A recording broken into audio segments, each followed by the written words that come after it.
إن الحمد لله نحمده ونستعينه ونستغفره ونعوذ بالله من شرور أنفسنا وسيئات أعمالنا. من يهده الله فلا مضل له ومن يضلل فلا هادي له، وأشهد أن لا إله إلا الله وحده لا شريك له، وأشهد أن محمدا عبده ورسوله. يا أيها الذين آمنوا اتقوا الله حق تقاته ولا تموتن إلا وأنتم مسلمون. يا أيها الناس اتقوا ربكم الذي خلقكم من نفس واحدة وخلق منها زوجها وبث منهما رجالا كثيرا ونساء، واتقوا الله الذي تساءلون به والأرحام إن الله كان عليكم رقيبا. يا أيها الذين آمنوا اتقوا الله وقولوا قولا سديدا يصلح لكم أعمالكم ويغفر لكم ذنوبكم، ومن يطع الله ورسوله فقد فاز فوزا عظيما. أما بعد، فإن أصدق الحديث كتاب الله، وخير الهدي هدي محمد صلى الله عليه وآله وسلم، وشر الأمور محدثاتها، وكل محدثة بدعة، وكل بدعة ضلالة، وكل ضلالة في النار. Ma'asyiral muslimin, jamaah salat Jumat yang dirahmati oleh Allah, Nabi sallallahu alaihi wasallam telah menyebutkan bahwasanya ada satu penyakit yang akan menimpa umat ini, yang mana penyakit ini menyebabkan mereka lemah, menyebabkan mereka tidak mampu menghadapi musuh-musuh mereka. Dan penyakit itu adalah penyakit al-wahan. Nabi sallallahu alaihi wasallam ketika ditanya, "Wa mal wahnu ya Rasulullah?" Apa yang dimaksudkan dengan wahan ya Rasulullah? Beliau menjawab, "Hubbud dunya wa karahiyatul maut." Wahan adalah cinta terhadap dunia dan takut dengan kematian. Jamaah yang dirahmati oleh Allah, Imam Ibnul Qayyim rahimahullah menyebutkan bahwa hubbud dunya ra'su kullu khati'ah. Cinta terhadap dunia adalah sumber dari semua kesalahan. Dari cinta terhadap dunia muncullah berbagai macam maksiat dan dosa yang dilakukan oleh seorang hamba. Dan beliau menjelaskan rusaknya agama seorang karena cinta terhadap dunia dari beberapa sisi. Yang pertama, mencintai dunia menyebabkan seseorang mengagungkannya, padahal dunia di sisi Allah Subhanahu wa taala hina.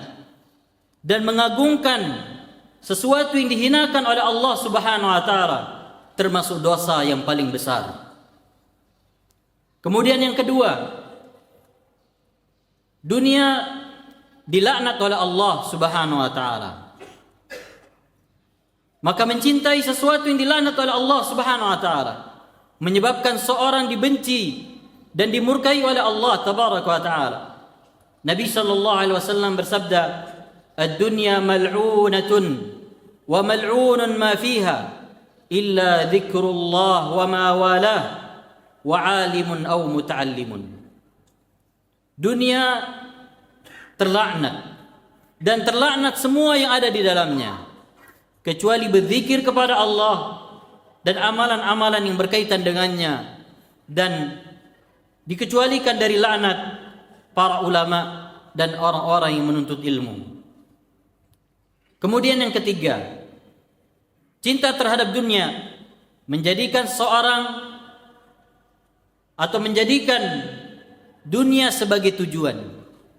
Ketika kita cinta terhadap dunia, maka pasti dunia akan kita jadikan sebagai tujuan.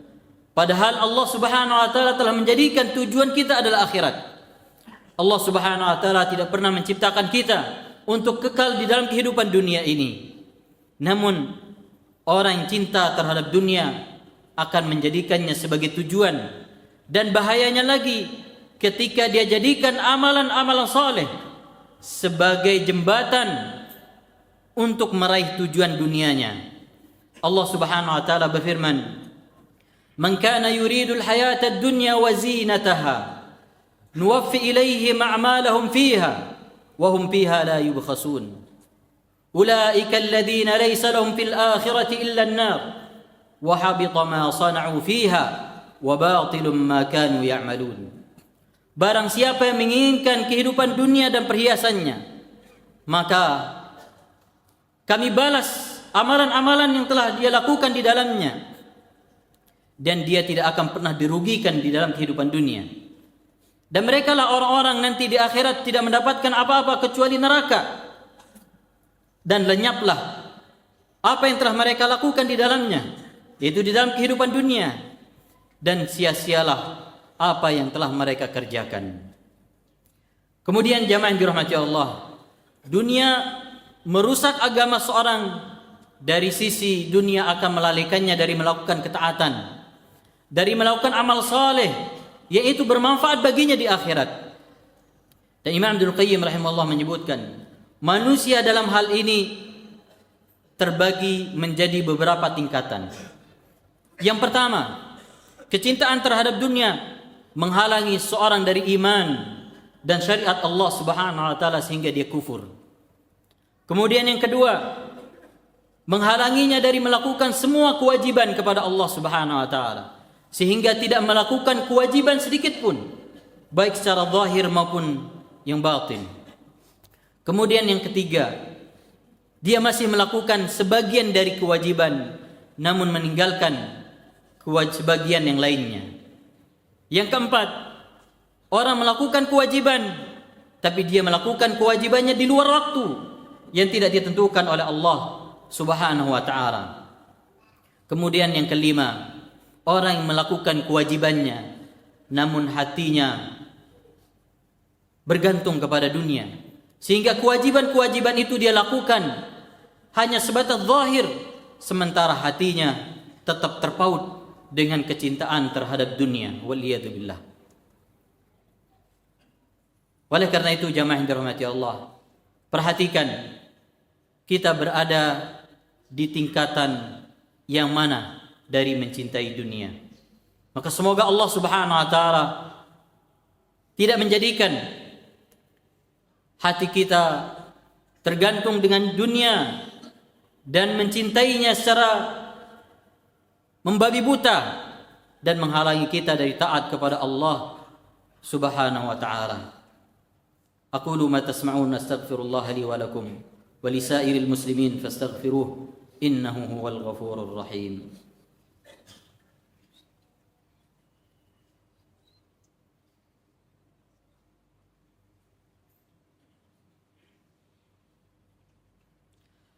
Alhamdulillahi rabbil alamin.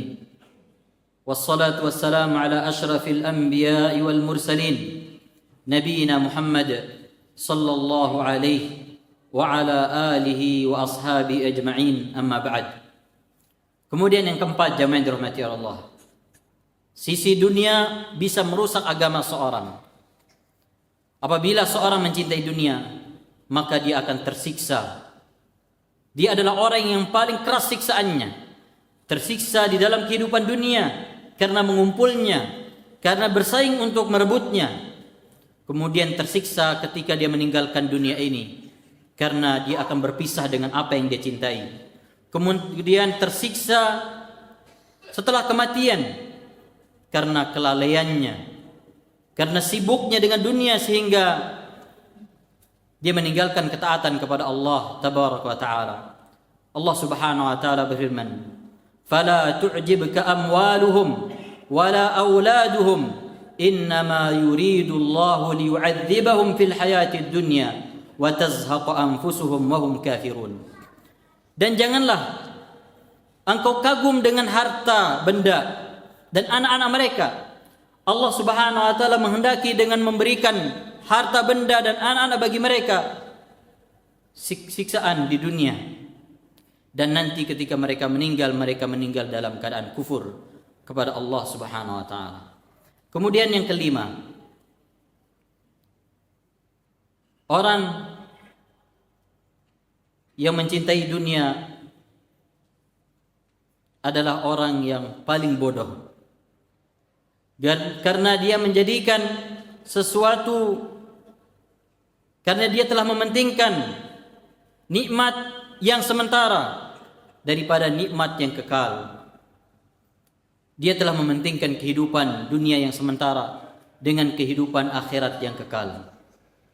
Sebagian ulama mengatakan, ya ahlad dunya la baqa'a laha inna igtiraran bidhullin zailin humkun. Wahai ahli dunia yang tidak ada kekekalan baginya, sungguh tertipu dengan bayangan adalah sebuah kebodohan. Maka kita berlindung kepada Allah Subhanahu wa taala dari semua bentuk kelalaian yang menghalangi kita dari melakukan ibadah dan ketaatan kepada Allah Tabaraka wa taala. Ala wa sallu wa sallimu ala nabiyyina Muhammad wa ala alihi wa ashabihi. Allahumma salli ala Muhammad wa ala ali Muhammad kama sallaita ala Ibrahim wa ala ali Ibrahim innaka Hamidul Majid. اللهم بارك على محمد وعلى آل محمد كما باركت على إبراهيم وعلى آل إبراهيم إنك حميد مجيد. اللهم اغفر المسلمين والمسلمات المؤمنين والمؤمنات الأحياء منهم والأموات. ربنا ظلمنا أنفسنا وإن لم تغفر لنا وترحمنا لنكونن من الخاسرين. اللهم لا تجعل الدنيا أكبر همنا ولا مبلغ علمنا ولا إلى النار مصيرنا يا رب العالمين. ربنا آتنا في الدنيا حسنة وفي الآخرة حسنة وقنا عذاب النار. وصلى الله على نبينا محمد وآخر دعوانا أن الحمد لله رب العالمين.